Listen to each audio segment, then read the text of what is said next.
realised that having lived in Las Vegas for 6 odd years, is it 6.5? Is it 6? I'm never really sure, that I had never seen the film or read the book Fear and Loathing in Las Vegas. And it strikes me as rather strange that I've never actually consumed this book, because I've read a bunch of other books of a similar era and similar level of psychedelia, and this, I guess, was just something where I've never really been a true Las Vegan in the general sense, because I've always embraced the fact that I've lived in Las Vegas for a period of time.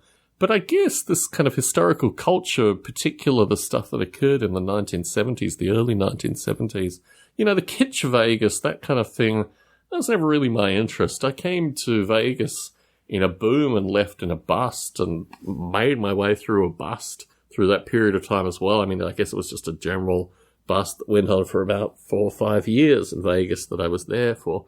And so, in general, the history of Vegas and all these kind of things is less my interest than just the experience that I had while I was there. So recently I've sat down, and over multiple watchings, and I still haven't completed it, I've started to go through Fear and Loathing in Las Vegas in very much an episodic fashion as a means of, I don't know. I mean, I guess the nature of the film is fantasy, is pure psychedelic fantasy of one man's very particular perspective in narrative form with a few incidental characters.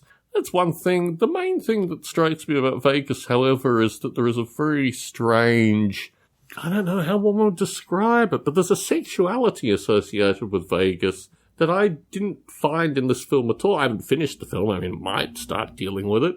But the thing that always really strikes me about Vegas is the sexuality and the way in which the sexuality is somewhat commoditized, but also in a strange way it's about middle-aged businessmen, typically more than middle-aged, really moving into elderly age businessmen, going to a place and spending time with kind of, what would one call them, like showgirls or something like that. There's this strange mix of all-American families and old businessmen with basically prostitutes, escorts, whatever the legalese term is.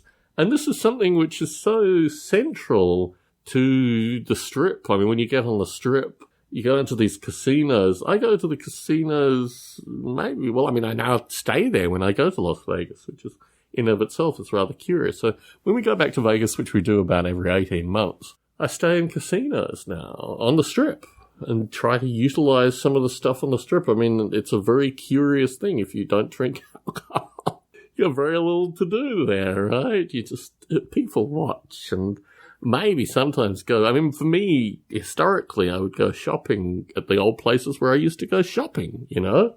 So there I'm having a kind of Fear and Loathing in Las Vegas thing, but just without all the psychedelic drugs, I guess. Vegas is a unique thing. It's its own thing. There's this phenomena associated with Briz Vegas, and my favorite is Wagga Vegas, and all these things where they just add Vegas to the title for Australian country towns as a means, well, Briz Vegas is Brisbane. Anyway. But yeah, this whole notion that, we'll just add Vegas to the name and mysteriously it'll become its own thing. Whereas when I think of Vegas, I think of, like, never was rappers being shot up in cars and driving out onto the Strip, taking out passengers and pedestrians alike. I mean, there's a real nihilism associated just with the death count of Vegas and the way that it is that if it's not represented in a film, it's just not capturing Vegas from my perspective.